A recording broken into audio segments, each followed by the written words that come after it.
बिस्मिल्लाहिर्रहमानिर्रहीम। अस्सलाम वालेकुम फ्रेंड्स, मैं मुश्ताक अहमद और आप देख रहे हैं मिस्टर फ़ायद इलेक्ट्रिक DIY मेरा यूट्यूब चैनल। तो प्यारे दोस्तों, आज की हमारी वीडियो है, ये एक हैंड ब्लेंडर है, इसको रिपेयर करना है और किस तरीके से आपने इसको रिपेयर करना है। बहुत ही आसान तरीका है। तो वीडियो हमारी कंप्लीट देखें ताकि आपको इसके बारे में समझ आ सके कि किस तरीके से इसको रिपेयर करना है। तो ऊपर से जो कैप हमने उतारा है आपके सामने, आप बीच में यहाँ पे स्क्रू लगे हैं कुछ, एक यहाँ है और दो फ्रंट पे हैं। तो इसके जो स्क्रू हैं वो 3 पहलू हैं, यानी कि 4 पहलू नहीं है, 3 पहलू स्क्रू हैं। तो आप किसी इस तरह के फ्लाइट छोटे से पेचकस की मदद से आप इसको बासानी खोल सकते हैं।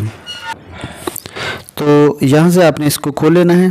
खोलने के बाद जो है वो इसके स्क्रू आपको दिखाते हैं, ये देखें, इसके 3 पहलू स्क्रू हैं, ये देखें, इस तरीके के इसमें स्क्रू लगे हैं। तो ये हम इस तरह के पेचकस से बासानी खोल जाते हैं, या कोई ब्रिक सा टेस्टर हो या इस तरह का कोई फ्लाइट पेचकस हो छोटा सा, तो आप इसको बासानी खोल सकते हैं। तो खोलने के बाद आपको इसका फॉल्ट जो है वो चेक करके बताएंगे कि इसमें फ़ॉल्ट क्या है। ये बिल्कुल ही ऑन नहीं हो रही, आया कि इसकी लीड में फ़ॉल्ट है या इसमें फ्यूज़ वगैरह लगे होते हैं वो ख़राब हैं, या कोई वायर या इसकी मोटर, कौन सा इसमें फ़ॉल्ट है, तो आपको चेक करके और रिपेयर करके दिखाएंगे। तो वीडियो हमारी कंप्लीट देखा करें। अगर चैनल पे नए हैं तो लाजमी सब्सक्राइब करें और साथ में जो बेल वाला बटन है उसको भी प्रेस किया करें ताकि जो वीडियो हम बनाते हैं मुसलसल आप तक पहुंचती रहे। तो ये देखिए, इस तरीके से इसके बीच में भी लाक लगे होते हैं, यानी कि ऊपर वाले कवर और नीचे वाले कवर में आपस में लाक लगे हुए और फिट हो जाते हैं। तो लाक आपने इस तरह पेचकस की मदद से देखना है कि कहाँ कहाँ लाक लगे हैं और वहाँ से आपने इसको इस तरीके से प्रेस करना है और ये कवर ऊपर वाला जो लैदा हो जाएगा और नीचे वाला लैदा हो जाएगा। उसमें मोटर और किट लगी है। तो किट जो है वो तकरीबन, ये देखें, ये इसकी मोटर और इस तरीके से इसका कवर लैदा हो गया और बीच में एक किट लगी है। तो मोटर जो है वो इसकी DC मोटर है। तो DC यानी कि ये AC मोटर नहीं है, DC है। तो किट इसलिए लगी है ताकि जो करंट को जो कन्वर्ट करके DC में तब्दील कर देती है, कन्वर्ट कर देती है। तो ये काफ़ी हैवी मोटर है। तो ये देखिए, इसमें पूरा मुकम्मल सर्किट लगा है। तो इसको चेक करने के लिए जो है वो हमें एक मीटर की ज़रूरत है। तो आप मीटर से भी चेक कर सकते हैं, सीरीज से भी चेक कर, मीटर से इसलिए चेक करते हैं क्योंकि इसमें DC जो है वो सर्किट लगा है। तो सीरीज से तो सिर्फ इसकी लीड या फ्यूज़ वगैरह ही चेक होगा। आगे मोटर जो है वो इस तरीके से आप या तो DC से चेक कर सकते हैं या आप जो है इस तरह के मीटर से चेक कर सकते हैं। DC करंट अगर आपके पास है तो आप उससे भी इसका सर्किट जो है वो चेक कर सकते हैं, इसकी कंटिन्यूटी चेक कर सकते हैं। तो सबसे पहले हम लीड चेक करेंगे, क्या है इसका सर्किट चलता है या नहीं। तो इसका फ्यूज़ चेक करते हैं। तो ये देखें, आपको शायद सुई इसकी नज़र नहीं आ रही मीटर की, लेकिन यहाँ पे जो सर्किट है इसका फ्यूज़ बिल्कुल ओके है। तो इसकी लीड जो है वो चेक करते हैं कि लीड में फ़ॉल्ट है या कि आगे सर्किट में फ़ॉल्ट है। तो लीड को चेक करने के लिए हमें दूसरी साइड भी चेक करनी पड़ेगी। तो यहाँ पे ये देखें जी, इस साइड से करंट जो है वो शो नहीं हो रहा, यानी कि इस साइड से मीटर नहीं चल रहा, क्योंकि सुई आपको नज़र नहीं आ रही इसलिए मैं वाज़ेह करके नहीं आपको बता सकता। तो यहाँ पे देखें, ये यानी कि एक साइड चल रही है लीड की और एक साइड नहीं चल रही। तो अब इसकी किसी ट्यूज़र या इस तरह की चिमटी की मदद से आप इसको जिनके दोनों पॉइंट जहाँ पे ये लीड लगी है वहाँ से आप इसको शॉर्ट करके चेक कर सकते हैं। फिर मीटर से देखेंगे कि यहाँ पे इसकी जो सुई चलती है या नहीं, कंटिन्यूटी शो होती है कि नहीं। तो जी, यहाँ पे भी बिल्कुल नहीं चल रहा मीटर। तो इसमें हमें जो यहाँ तक के फ़ॉल्ट का पता चला है वो इसकी लीड में फ़ॉल्ट है।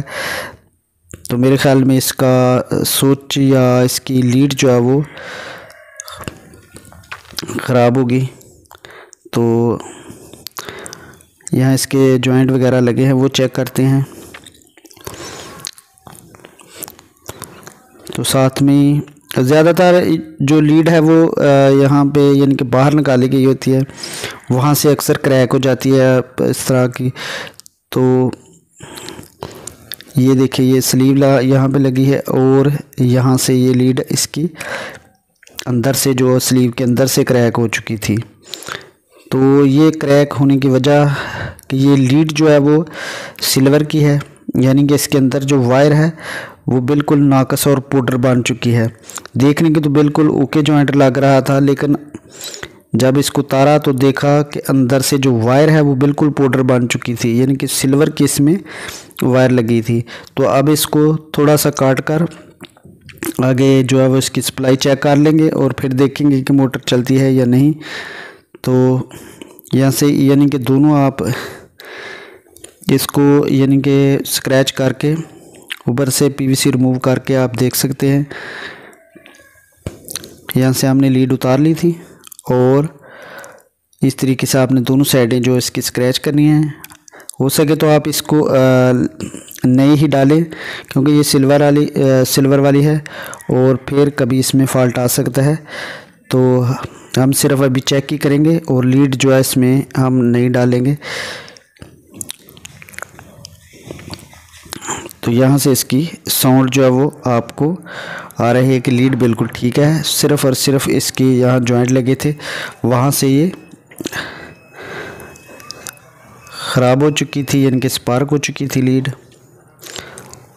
तो इस तरीके से आप जो है वो अपने हैंड ब्लेंडर ख़ुद घर में रिपेयर कर सकते हैं। इसमें कोई इतना मसला नहीं है, ना ही इतने कोई इसमें ज़्यादा फॉल्ट पड़ते हैं। ये देखें इसकी किट सर्किट अंदर जो लगा है और साथ में एक डीसी 12 वोल्ट की मोटर इसमें लगी है।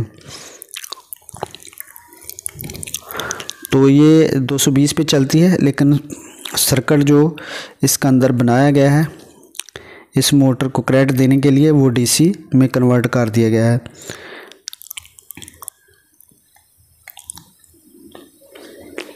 तो बहुत ही आसान तरीका है इसको जो है वो रिपेयर करने का।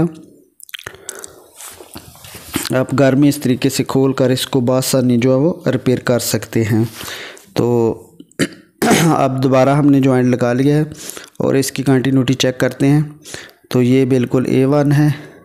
तो अब इसको 220 पे यानी कि फ़िट करके 220 पे चलाकर चेक करेंगे और देखेंगे कि ये बिल्कुल मोटर अपना काम कर रही है या कि इसमें भी कोई फॉल्ट है।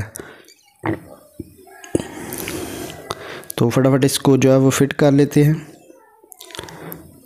तो फिट करने के बाद जो है वो इसकी चलाकर यानी कि रनिंग चेक करेंगे इसकी। तो जिस तरीके से आपने खोला है उस तरीके से आपने इसको फिट कर लेना है, कोई इसमें इतना मसला नहीं है। आप बासानी यानी कि घर में इसको रिपेयर कर सकते हैं। हमारी वीडियो इसी तरीके की होती है कि आप कोई भी चीज़ जो है वो घर में इस तरीके की छोटी मोटी खुद रिपेयर कर सकें, यानी कि ये कितना बड़ा फॉल्ट नहीं है, कोई इसमें पुर्जा नहीं डालना पड़ा हमें।